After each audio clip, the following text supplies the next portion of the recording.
الزيادة العددية الركنية والتواجد لأكثر من لاعب. نشوف التنفيذ. الحناحل والرأسية مرت بالعارضة وجول.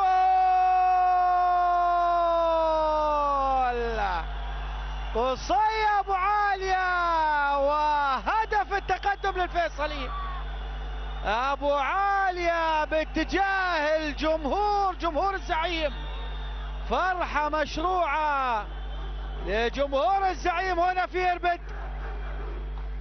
أبو عالية والمتابعة وما بين زحمة اللاعبين. إذن الفيصلي هدف.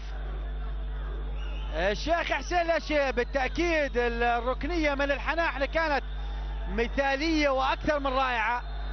مرت من الجميع وبالقائم الأيسر، وبعدها المتابعة من قصي أبو عالية.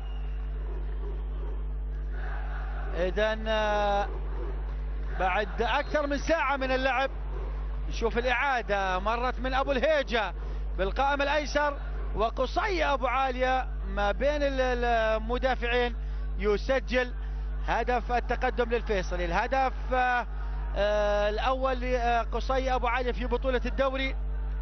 وقصي أبو عالية نادرا ما يسجل بالرأس.